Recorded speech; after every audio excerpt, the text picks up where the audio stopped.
Hello, this video will demonstrate how to reconnect bones that aren't properly attached to each other.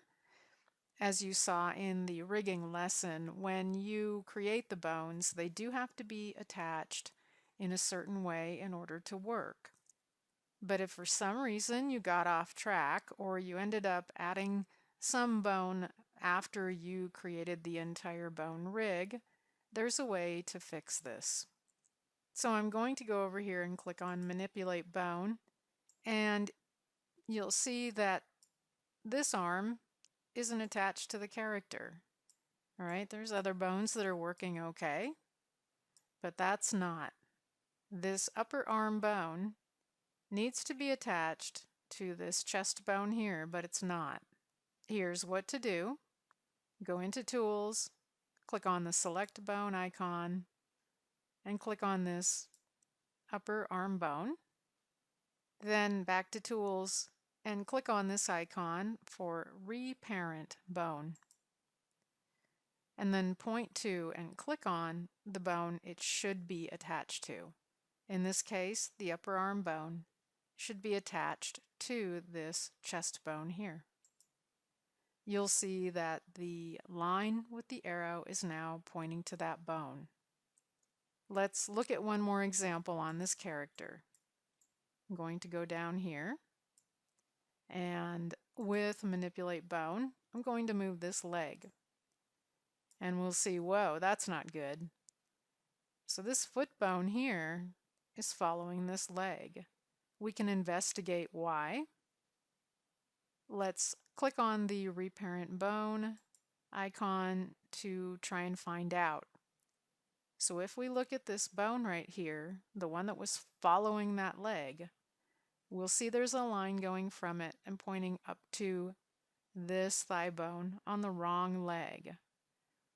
So this foot bone needs to be attached to this bone over here. So you need to follow the process. First, you have to select the bone that you need to fix. So you go to Bone, click on the Select Bone icon, click on the one you want to fix. Back over to Reparent Bone, click on that, and then point to and click on the bone it should be attached to. So now this foot bone is pointing to this bone. And so if I move that leg, that bone's no longer following it. All right, and now it's attached to the bone it should be.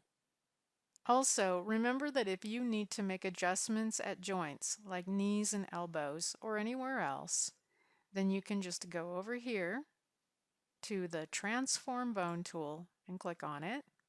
And let me zoom in. Right here is the knee joint, and this bone is very close to the bone above it.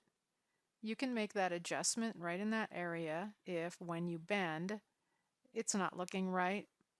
So you can click on the circle that appears here at the top of this bone and at the bottom of that bone, and you can make whatever adjustments. When you click on and move the small end of a bone, it changes its length, right? The large end of the bone, and it moves it. Also, you can see that by passing the mouse pointer around or on top of those little circles, you either get the arrow with the diagonal line or the arrow with the curved line. Of course, meaning that with the curved line, if you click, then the bone will swing, as opposed to pointing right over top, and you get the diagonal line with the arrow, and then you can change either the bone size or the location. So by making those small adjustments at the joints, you can correct them. That's it for some tips on fixing the bones and adjusting the bones. Email me if you have questions.